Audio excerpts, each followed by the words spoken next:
Bonjour, j'espère que vous allez bien et que tout se passe bien pour vous. Écoutez, là, je ne sais pas sur quel sujet nous allons parler. Ces derniers temps, je me questionnais par rapport aux guidances et les tirages que je fais de temps en temps maintenant. Euh, je me disais, mais est-ce que je continue à faire les guidances ou pas? Euh, j'ai envie de me prendre autrement, voilà. Je me questionnais, je me tâtais et puis j'ai entendu, en fait, c'était comme un déclic. Comme un déclic, euh, j'ai entendu, rien ne t'empêche en fait de prendre ta caméra. Ce que j'ai entendu, c'est prends ton téléphone, euh, tu t'installes devant la caméra et tu te laisses guider. Je me suis, ça fait 3 semaines, 3 semaines à 4 semaines, voire même, allez, minimum 2 mois que je me tâtais justement à le faire, mais j'ai hésité parce que je me suis dit, est-ce que ça allait marcher? Est-ce que j'allais vraiment y arriver? Vous voyez? Donc aujourd'hui, j'ai fini mon travail et je me suis dit, voilà, j'ai senti le besoin de le faire, donc je vais le faire là maintenant. Donc je ne sais pas de quel sujet va me parvenir, je n'ai qu'une idée. Et je me laisser guider, on verra bien si ça peut aider certains d'entre vous ou pas du tout. Voilà, je ne sais pas de quoi nous allons parler.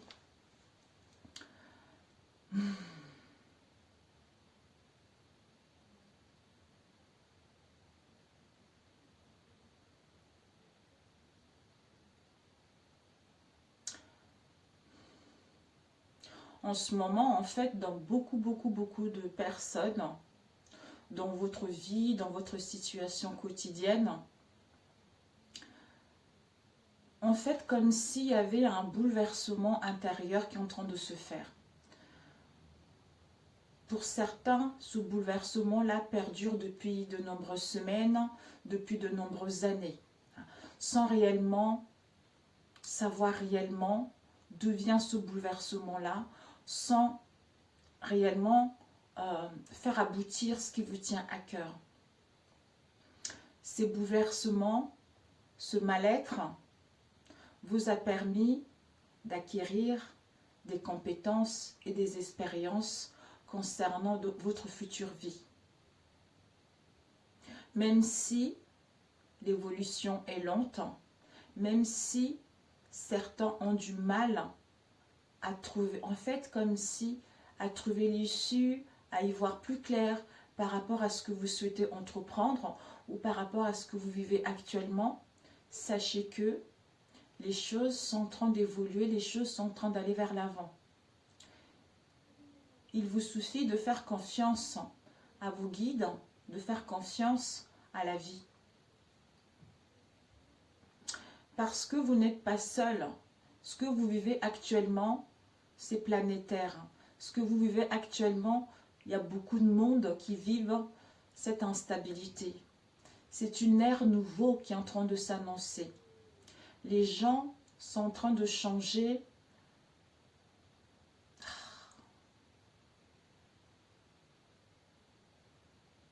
Sont en train de prendre conscience de leur devenir, de ce qu'ils veulent réellement. Ils n'ont plus envie de se cacher derrière les masques, derrière le faux semblant. Avant, le culte, c'était mal vu. Avant, quand on faisait les énergies, c'était quelque chose, les gens se méfiaient parce que les religions nous font croire que ces choses-là sont nocives, sont toxiques. Alors que quand on les utilise bien, correctement et quand on respecte les messages reçus, ça peut, comme si ça fait bénéficier à un grand nombre de personnes. Donc, c'est positif, ça aide d'autres personnes. Mais il y a d'autres personnes qui usent un peu de ce savoir, qui usent un peu de ce, comment dire, des messages transmis en fait, parce que en fait, c'est pas ce que je voulais dire. Donc, je ne sais pas comment expliquer. Quand on n'est pas bien, en fait, comme si, quand on n'est pas bien centré, quand on n'est pas bien équilibré, comme si on est déstabilisé. J'entends déstabilisé. Déstabilisé et on reçoit des fausses informations. L'erreur est humaine, mais il faut prendre conscience que l'ancrage, la prière est important pour pouvoir réceptionner les bons messages. Des messages véridiques, des messages concrets, pour pouvoir guider ceux qui en ont besoin. Soyez à l'écoute de vos ressentis. Pour certains, votre mal-être veut vous dire quelque chose. Il faut écouter votre corps. Votre corps s'exprime de différentes manières. D'où en prenant conscience de ce mal-être par rapport à ce que votre corps essaye de vous dire par rapport à ces mots, ça vous permettra en fait de le soigner, de vous soigner, de retrouver l'équilibre et l'harmonie en vous. Même si les choses prennent du temps, le fait de se faire confiance et en la vie, ça vous permet en fait de garder le moral, et de profiter de la vie.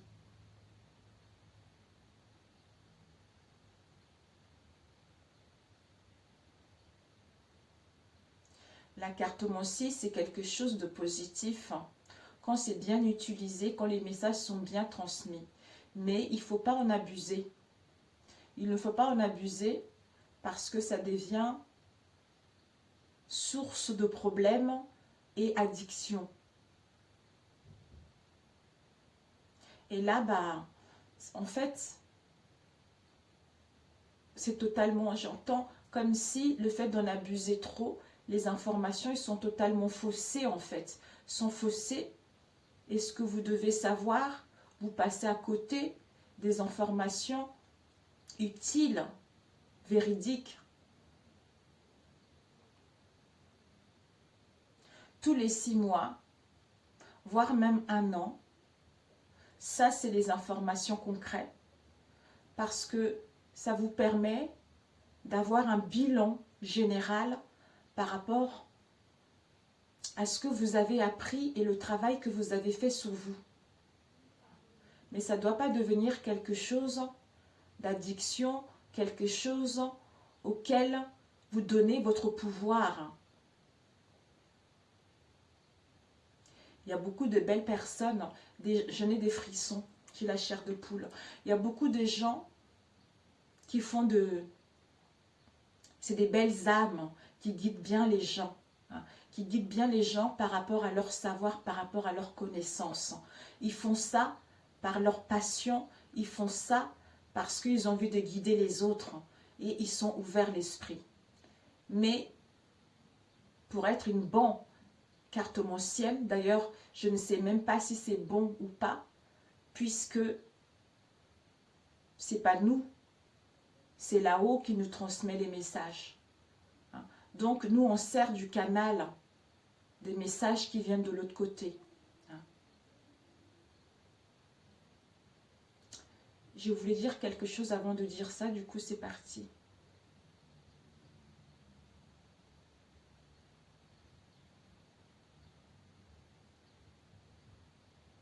Il y a certains qui se demandent pourquoi ils ont des fausses informations. C'est parce qu'ils ne sont pas dans l'amour. Dans l'amour. Le métier de la cartomancie, des gens qui travaillent avec des énergies, c'est la passion, c'est l'amour.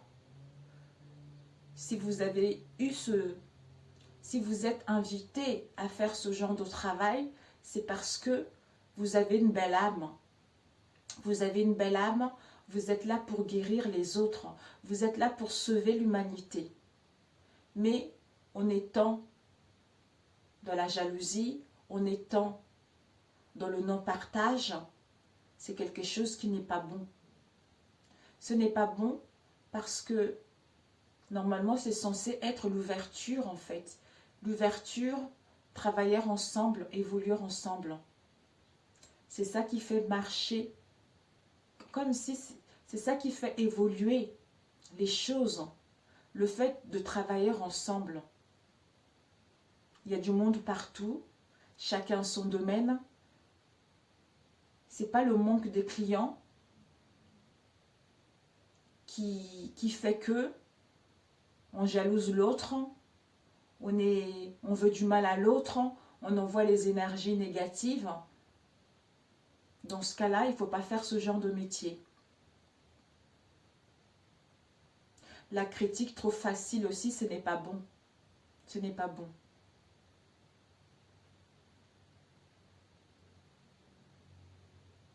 Bon sang, écoutez votre cœur. Le cœur transmet les messages. En fait, comme si, en se connectant à cette partie de l'amour de Dieu, parce que Dieu, nous sommes tous, nous avons, je n'ai des frissons, j'ai la chair de poule, mes amis, nous avons tous, Dieu réside en chacun d'entre nous. Dieu vit en chacun d'entre nous. Dieu voit la bonté en chacun d'entre nous. Qui nous sommes pour pouvoir juger cette part de Dieu qui est en chacun d'entre nous. Dieu ne juge pas. Comment tu peux prier Dieu puisque tu sais que Dieu est en chacun d'entre nous et dénigrer les autres, puisque toi aussi tu fais partie de cette part de Dieu qui est en chacun d'entre nous.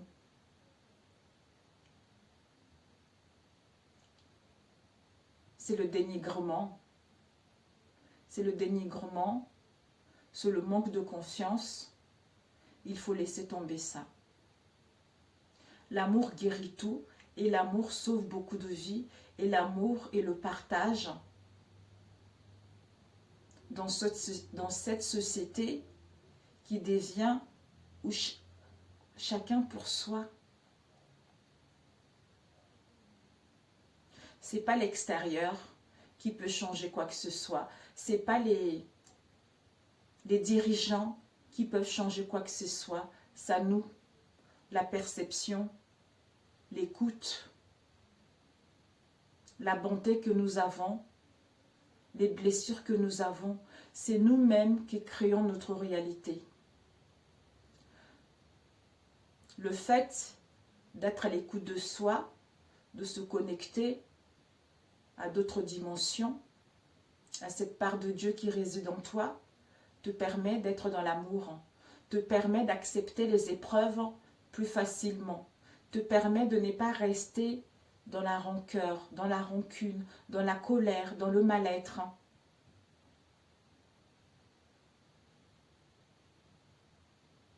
Mais c'est dur, c'est dur, c'est dur.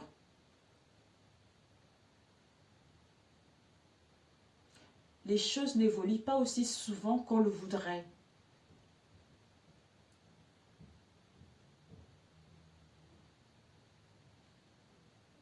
Il y a certains qui veulent que les choses aillent trop vite. En fait, il y a certains qui ont tellement une vision d'ensemble de ce qu'ils désirent réellement. Ils ont déjà planifié leur vie comme ils voudraient vraiment que ça soit. Mais ce n'est pas ça la vie. La vie, il n'y a pas de planification. La vie, il faut se laisser vivre.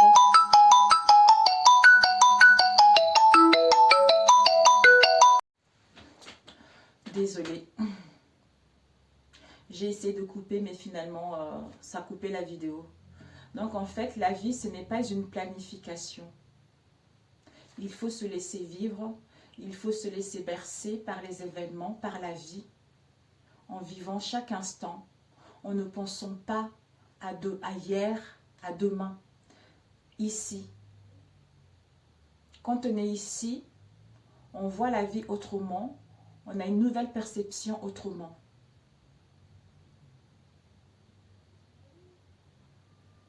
Dans la vie, qu'est-ce qui compte? C'est d'avoir la santé, c'est d'avoir l'amour, c'est d'avoir vraiment la joie d'être en vie de manger, de boire et d'avoir un toit pour dormir. C'est ça la vie. Après, tu es venu ici pour te réaliser, pour créer, pour pouvoir t'épanouir. Toutes les créations, tous les métiers sont bons. Chacun a son domaine, chacun a son évolution. Du moment que tu trouves ta passion qui te passionne et non un travail que alimentaire, mais un travail où tu es content d'aller travailler le matin, où tu trouves satisfaction en rentrant chez toi le soir. Et le lendemain, tu es content pour aller travailler. Ça, c'est un travail que ton âme appelle à vivre. Le travail qui te passionne, le travail que ton âme appelle, quand tu es aligné avec ta mission, quel que soit ce que tu gagnes, tu es satisfait parce que tu fais quelque chose qui correspond à la vraie personne que tu es.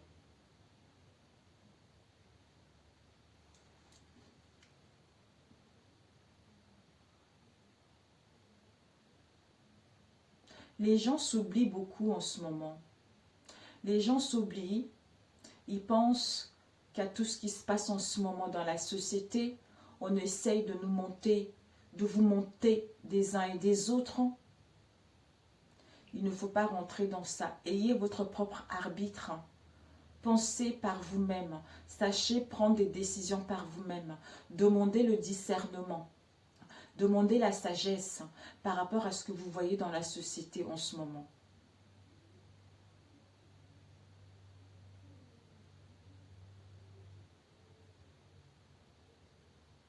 Il y a les échos qui ne sont pas bonnes. Ce que vous réceptionnez de l'extérieur, ça ne peut pas vous convenir. Mais vu que tout le monde pense de telles choses, même si vous avez un avis différent, il y a un moment donné, vous allez rentrer dans le moule. Soyez différent, soyez tel que vous êtes. Osez, ayez l'audace d'être vous, d'être la vraie personne que vous avez envie d'être. D'évoluer vers ce qui vous plaît, de dire la vérité par rapport à ce que vous avez, par rapport à votre savoir, par rapport à votre connaissance.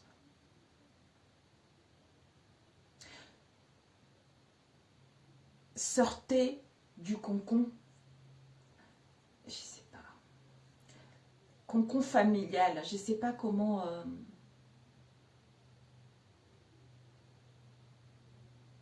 J'entends cocon familial, éducation restrictive, vous voyez.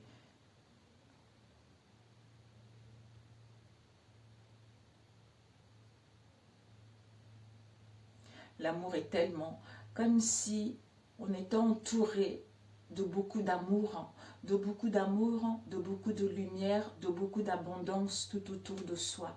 Mais on ne se rend pas compte de tout ceci parce qu'on est préoccupé par l'argent, par le travail, par tout ce qui se passe dans la société en ce moment. Donc, on rate les plus belles choses de la vie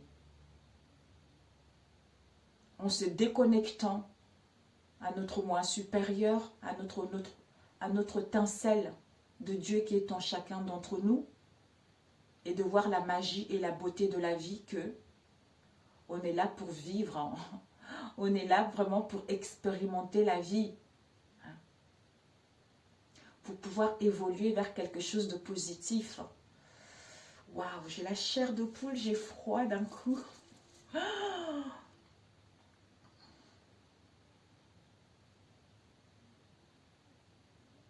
Et les belles âmes qui s'en sortent très bien, qui savent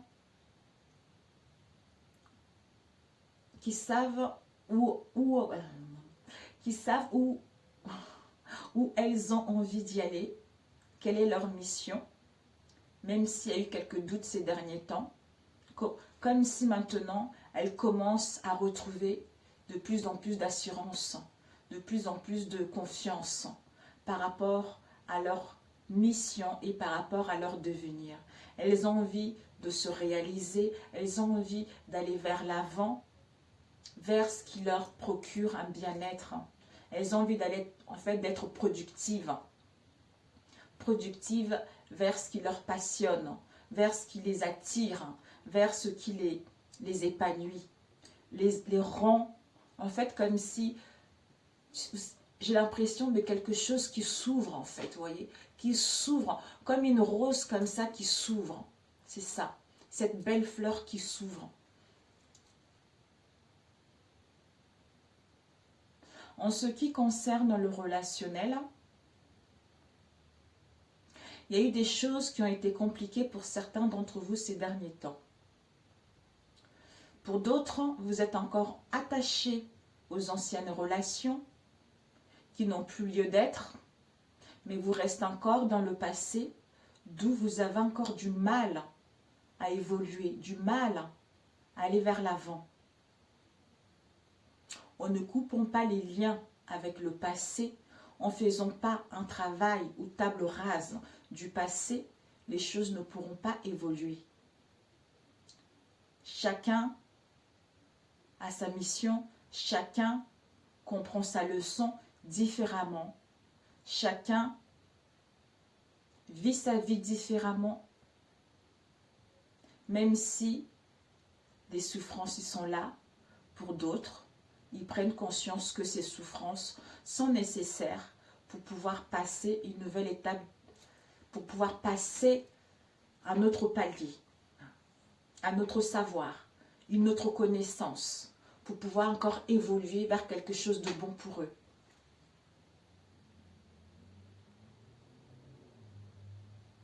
Pour ceux qui sont mariés, il y a des couples qui s'arrêtent. Ce n'est plus possible de supporter des situations ambiguës, des relations compliquées, des non-dits, des mensonges, des choses non inavouées. Au fond de vous, vous savez si cette personne est bonne pour vous. Vous avez tant souffert, vous avez tant pleuré, vous avez tellement été dénigré. Comment pouvez-vous encore rester dans cette relation alors comme si l'âme sait que c'est terminé, mais on s'accroche parce que le mental s'accroche. Il y a des dépendances, il y a des peurs, parce que c'est la crise. Donc, on se fait souffrir soi-même et on se fait souffrir ceux qui nous entourent parce qu'on sait qu'il y a quelque chose qui arrive à terme, mais on s'accroche comme une moule à son rocher. Pour certains célibataires, vous avez fait beaucoup d'efforts, vous avez fait des travaux sur vous, vous avez fait des nettoyages au niveau énergétique par rapport à votre mal-être, à comprendre ce que vous avez vécu dans le passé, à comprendre vos blessures. Là, l'évolution est positive. Vous savez que c'est vous seul qui devez vous prendre en main pour pouvoir rencontrer une belle âme. Pour d'autres célibataires, vous pensez que c'est perdu parce que ça fait trop longtemps que vous êtes seul, ça fait trop longtemps que vous n'arrivez pas à trouver quelqu'un de sérieux.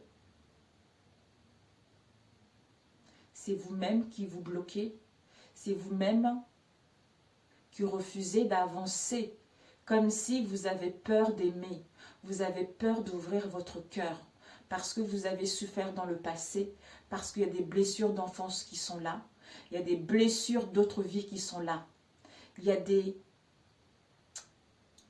blessures familiales qui sont encore ancrées, qui sont encore dans vos énergies, qui vous empêchent de vous libérer pour pouvoir justement être votre nouveau vous, être cette belle personne épanouie pour pouvoir aller partager sa vie avec une nouvelle personne.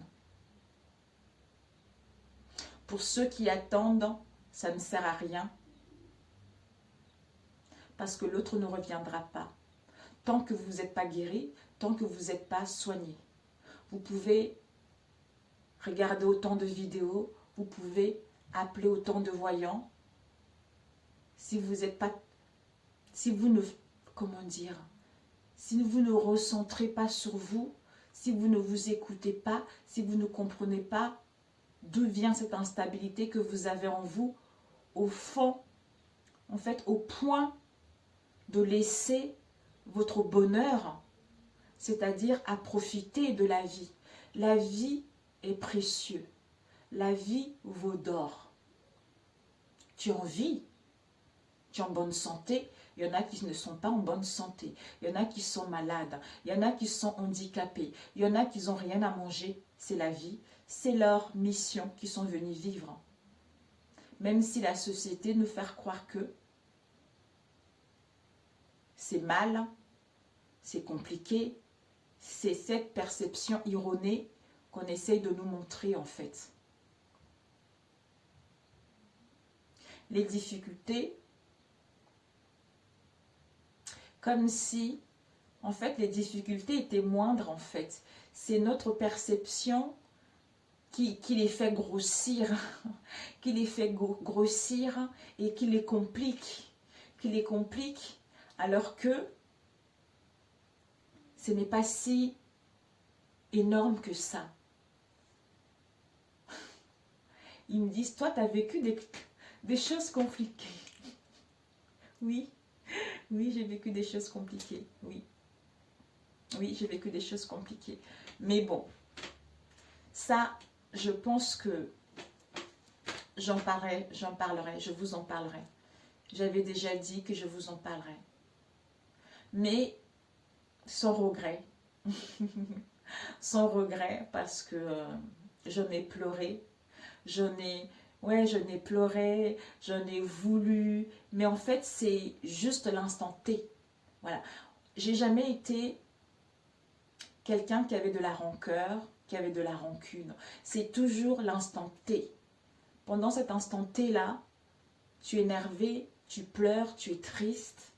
Et puis après, tu te reprends en main. Voilà. Tu te reprends en main, tu te dis, oh, comme je prie souvent, vous voyez, je prie souvent, j'ai dit, Seigneur, donne-moi la force, donne-moi le courage. Hein, même si je pleure, je me lève, j'ai prié, je me lève, j'ai su mes larmes et bing, j'attaque, je suis joyeuse. Vous voyez, c'est pas tous les jours, mais j'essaye de le faire. On m'a toujours dit, médite, médite. C'est vrai que on a du mal à méditer. On a du mal à prendre du temps pour soi. Parce qu'on est tellement mieux dans la tristesse. Parce qu'on est tellement mieux à regarder les vidéos, à se faire souffrir, que de se recentrer sur soi, de s'écouter intérieurement, de se faire du bien. Parce que quand on se fait du bien, bah, finalement, on n'est plus... En fait, quand on prend conscience de ça, on se dit, mais pourquoi je ne l'ai pas fait avant? Pourquoi je ne l'ai pas fait avant? Après, on se sent bien, on se sent bien, on se sent bien. Et puis, dès qu'on apprend quelque chose, bing, on regresse. Vous voyez, on regresse et on retombe là-dessus. On retombe là-dessus et puis après, jusqu'au moment où on n'en peut plus, on reprend. Vous voyez, c'est tout le temps comme ça. Yo-yo, aujourd'hui ça va, demain ça va pas. Mais c'est la vie. Jusqu'au moment où tu te dis, bon, je vais être dans la droiture, je vais être réglo, je vais être disciplinée. Tous les matins, je fais ça. Le soir, avant de me coucher, je fais ça. Pour me recentrer, pour dégager les énergies négatives, pour me sentir bien. C'est en étant dans la discipline au début, parce qu'au début, il faut faire du forcing, mes amis. Il faut faire du forcing pour pouvoir justement se sentir bien. Donc, tu es obligé de faire du forcing. Et quand tu fais du forcing, petit à petit, il faut que ça soit vraiment souvent. Il faut que ça soit souvent. Ça ne sert à rien de le faire une semaine, 2 semaines. Après, quand tout va bien, tu lâches. Non, il faut le faire aussi souvent pour que tu puisses vraiment te recentrer sur toi, pour que tu puisses retrouver cette joie, pour que tu puisses retrouver cet amour, ce bien-être, cette euphorie. Déjà, le fait de prendre soin de soi, de s'aimer tout en étant tout en étant ouvert aux autres, vous voyez, tout en étant, c'est pas, quand on dit se recentrer, c'est pas parce que on se recentre que on oublie l'extérieur, on oublie ce qui nous entoure. Non, on se recentre sur soi, c'est-à-dire on quitte les distractions. On quitte les distractions, on essaye d'apaiser son mental. D'apaiser son mental, de ne pas trop le laisser pinailler, cogiter, penser, réfléchir, machin, penser à hier, penser à demain, alors que demain n'est pas encore là. Voilà, je suis là maintenant, qu'est-ce que je fais? Je suis en train de manger, je suis en train de coudre, hein, c'est-à-dire en conscience. Je suis conscient de ce que je fais, je suis conscient de ce que je suis en train de faire. C'est en étant ainsi que on se recentre sur soi, ça nous fait du bien, donc on le partage avec les autres, tout en étant dans l'ouverture. Après, s'il y a des conflits, comme on est recentré sur soi, on accepte plus facilement les conflits en fait. C'est-à-dire, on n'arrive pas à s'entendre, c'est pas grave, on laisse tomber. Peut-être que demain, on trouvera une solution. Hein. Ou, stop, je n'ai pas envie d'aller plus loin puisqu'on n'arrive pas à trouver de solution. Je préfère faire autre chose. Tu dis stop, tu passes à autre chose pour ne pas envenimer la chose, pour ne pas rentrer dans la colère, dans les conflits perpétuels, quelque chose d'infinissable. C'est ça le recentrage. Le recentrage, c'est ça. Mais nous, on a du mal, mes amis, on a du mal. Moi, je suis la première, ça a été dur, ça a été dur. Alors, comme disait, médite, réfléchis, prends du temps. J'étais là, non, mais j'ai pas envie. Je dis, bon, demain, je vais méditer. Après, ah non, j'ai pas le temps. Jusqu'au moment où tu es out. Tu es out et tu reprends conscience que là, il faut que je médite quand même pour essayer de me relaxer, pour essayer de souffler, pour essayer vraiment de me recentrer sur moi, de me faire du bien. Et puis, de toute façon, tu n'as pas le choix. Et à un moment, tu n'as pas le choix si tu veux vraiment entreprendre des choses, si tu veux vraiment retrouver l'harmonie en toi, que te recentrer sur toi, que être à l'écoute de toi-même avant de pouvoir passer à une étape supérieure. Alors que quand tu es trop dans les... Tu regardes trop les choses, dès qu'il y a un truc, ouais, je vais voir, machin. Tu t'écoutes quand? Tu t'écoutes quand? Tu te fais du bien quand? Donc, tu es tout le temps en train d'attendre, tu es tout le temps à l'extérieur, tu n'es même pas centré. Et en plus de ça, comme tu n'es pas centré, tu prends les choses un peu partout, là où ça va, tu écoutes un peu tout le monde. Ah oui, un tel, elle a raison. En ce moment... Franchement, mes amis, je vais être honnête avec vous. J'ai une amie là, elle me dit, Georgie, mais pourquoi tu regardes jamais les infos? Tu n'es pas au courant? Non, pas du tout, mais il y a eu ça, je t'ai déjà... Je dis non, parce que les infos, c'est... Avant, je regardais l'essentiel, vous voyez, BFM et encore, LCI, j'aime de temps en temps, mais là, ça fait des mois que je ne regarde plus les infos. J'ai une grande fille qui a 18 ans, par elle, je suis au courant par des choses, tout ça, mais je n'ai pas d'utilité en fait. Je n'ai pas d'utilité parce que, à part s'angoisser, hein, à part s'inquiéter, donc ça ne sert à rien. Je préfère avoir les informations par ma fille, par mes frères, par ma copine, et au moins comme ça m'empathie pas plus en fait. D'ailleurs, elle dit, oh, je m'angoisse, mon institut, Effectivement, pour ceux qu'ils ont créés, pour ceux qui ont les entreprises, ça a été chaotique. Mais en fait, je sais, mes amis, que ça fait mal quand tu as créé une entreprise et que avec ce qui s'est passé, il y a eu beaucoup de pertes. Il y a eu beaucoup de pertes au niveau financier, des pertes d'emploi, tout ça. Je suis consciente. Mais quand je vois l'exemple de pas mal de gens avec qui je suis en contact, finalement, même s'il y a des pertes, c'est bénéfique. C'est bénéfique parce que au départ, les personnes, ils étaient dans un domaine auquel ils voyaient, au fond d'eux, ils savaient que ce domaine-là ne leur correspondait pas. Mais ils continuent à le faire parce qu'ils ont repris cette activité-là. Hein. Donc, en fait, ils avaient du mal à mettre leurs propres souhaits dans ce qu'ils avaient repris.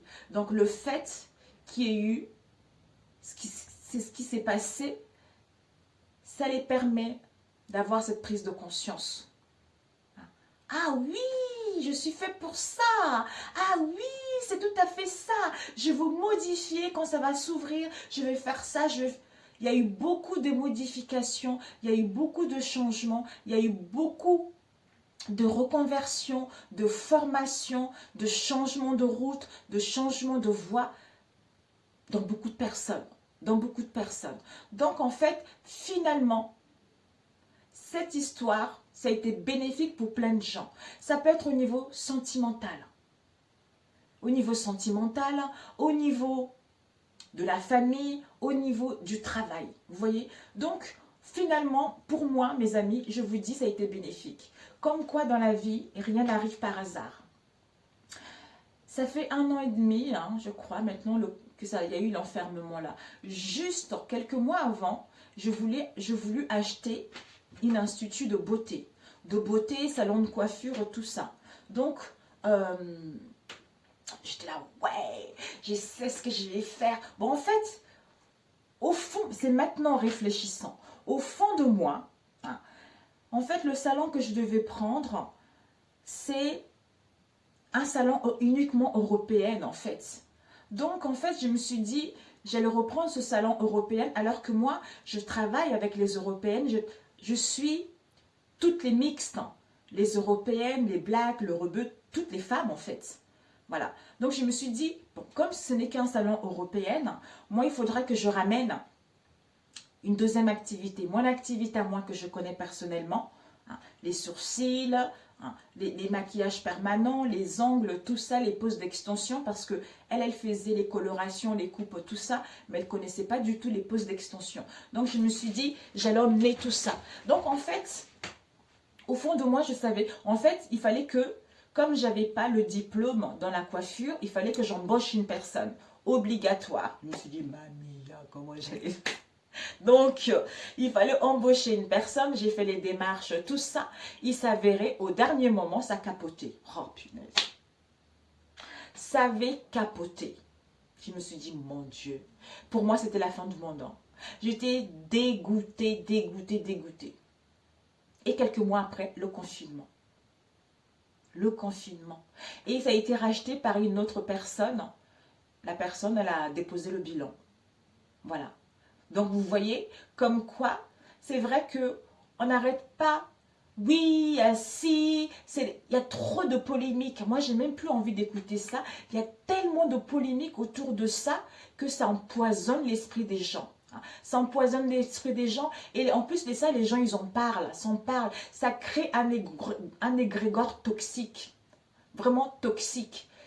Si on n'en parlait pas, je vous assure, mes amis, si on n'en parlait pas autant, on n'entendrait pas aussi des choses comme ça. Aussi de la négativité, les angoisses. C'est vrai que ça crée beaucoup des angoisses, surtout c'est les jeunes. Moi, je sais, ma fille, elle a 18 ans, elle est dans la médecine, dans la psychologie. Donc, c'était sa première année de la fac. Vous vous rendez compte, sa première année, elle est passionnée par ça. Mais il fallait qu'elle suive les études sur Internet, vous voyez, à distance. Mais elle n'aime pas ça parce que ma fille, c'est quelqu'un qui aime beaucoup communiquer, elle aime beaucoup le contact. Parce que 250 personnes en ligne, c'est pas possible, quoi. C'est pas possible. Donc, elle m'a dit, maman, là, c'est plus possible. J'arrête là, je reprends en septembre, je vais refaire mon année là. Je refais mon année, là, je vais travailler en attendant. Et puis, comme ça, je reprendrai mon année. Bon, en même temps, en fait, j'ai une fille qui est mature. J'ai de la chance, Dieu merci, vous voyez. Ma fille, depuis toute petite, elle est grande déjà dans sa tête. Merci. Elle est grande dans sa tête. Elle est très mature. Elle a beaucoup de sagesse. Donc, c'est une enfant qui se prend en main. Qui se prend en main, qui gère sa vie toute seule. Et ça, franchement, je l'ai éduquée toute seule, ma fille. Mais je suis fière. Je suis fière parce que c'est une Wonder Woman, quoi. C'est une Wonder Woman. Il n'y a rien à dire. Donc en fait, il y a d'autres adolescents effectivement qui sont dans un mal-être profond parce qu'ils se sentent seuls. En fait, il y a eu beaucoup de choses. Mais moi, je trouve que ce n'est pas pour un rien. Même s'il y a des gens qui souffrent, ce n'est pas pour rien. Ça veut dire que maintenant, dans le monde à venir, il faudrait vraiment travailler en équipe. C'est-à-dire dans les hôpitaux, dans les médecins. Si le médecin, il y a une personne qui va voir un médecin et que le médecin donne les analyses à faire et que la personne va faire les analyses et qu'on ne trouve rien, qu'il y a toujours ce mal-être en elle, c'est parce qu'il y a autre chose. On ne voit pas, c'est spirituel. Donc, tout ça, en fait, tout ce qu'il y a eu, ça fait prendre conscience à la société que maintenant, il faut changer les choses. Il faut changer les choses. Il y a d'autres maladies, il y a d'autres maux qu'on ne peut pas voir par les médecins, par les analyses. C'est beaucoup plus spirituel que ça. Vous voyez? Donc, il y a d'autres métiers qui vont rentrer en compte. Il y a vraiment des collaborations qui vont être utiles concernant l'avenir. Parce que là, c'était nécessaire. Je sais que vous vous rendez compte, c'était quelque chose de planétaire partout dans le monde. Et ça fait ouvrir les yeux à tout le monde, vous voyez, à tout le monde. C'est ça, pour moi, c'est ça. Je vois les choses comme ça parce que je trouve que on nous bassine tellement la tête là-dessus, alors que c'est bénéfique pour tout le monde, c'est bénéfique pour l'humanité, pour la société en fait. Même s'il y a des pertes, mais ne baissons pas les bras, ayons confiance, ne restons pas dans l'angoisse, ne restons pas dans le stress. En ayant cette perception différente, les choses vont s'améliorer. Si tout le monde est en train de dire « ouais, il y a ci, il y a ça », ça crée un égrégore, eh bien, il y a les énergies négatives et les choses n'évoluent pas. Alors que si on reste dans l'état positif, ok, il y a eu une crise. Quand ça ira mieux, on va s'en sortir. Même si ce n'est pas tout de suite, les choses vont évoluer petit à petit. Donc c'est comme ça la vie. Il fallait qu'on vive ça, vous voyez. Donc c'est nécessaire, on ne pouvait pas l'arrêter de toute façon. Il fallait que ça arrive. La vie nous a mis ça sur le chemin pour prendre conscience de beaucoup de choses dans la vie. De prendre conscience de beaucoup de choses dans la vie et pour qu'on puisse changer les mentalités, pour qu'on puisse changer les choses dans la vie. Vous voyez, c'est ça. Donc ça ne sert à rien d'aller faire des choses, des trucs, des vidéos pour parler de ça. Ça ne sert strictement à rien. Tout ça, c'est du blabla pour rien. Donc, recentrez-vous sur l'amour, sur l'entraide, sur le partage, sur l'évolution de la société, plutôt que sur les critiques, les jugements qui ne servent strictement à rien du tout, en fait. Juste à faire le buzz gratuit, en fait. Donc, voilà. Mais écoutez, franchement, je ne sais même pas si je vais publier cette vidéo, parce que au début, j'étais guidée, tout ça, mais après, j'ai repris mon... Il fallait que ça sorte, quoi. Voilà. Donc, je ne sais pas comment je vais appeler. Une conversation avec moi-même, peut-être. Voilà. Conversation avec moi. Voilà, c'est parti. Une conversation avec moi. Merci d'avoir écouté cette vidéo. Prenez soin de vous. Faites-vous confiance. Retrouvez l'amour en vous. Retrouvez l'amour dans votre entourage. Et surtout, ne restez pas dans les situations où vous savez que ce n'est pas bon pour vous. Vous êtes beaucoup plus capable de prendre des décisions, de quitter les situations qui ne sont plus en adéquation avec la vraie personne que vous êtes en train de devenir. Donc, la famille, les amis, ce n'est pas eux qui font votre vie. Ce n'est pas eux qui vivent votre situation. C'est vous seul qui vivez cette situation. Donc, ce que pense la famille, ce que pensent les amis, ce que pense la société, on le met de côté. On le met de côté et on suit son chemin, on suit son parcours, on suit son évolution. Pour pouvoir justement retrouver son bien-être, retrouver l'harmonie et se réaliser. Voilà, tout simplement. Écoutez, mes amis, bonne journée, bon courage. Si cette vidéo vous a parlé, n'hésitez pas à liker. Si ça ne vous a pas parlé, bah écoutez, ce n'est pas grave. C'était comme ça. Vous voyez, c'est comme ça. Voilà. Je vous adore et je vous dis que Dieu vous bénisse. Et je vous dis à très bientôt. Ciao, ciao.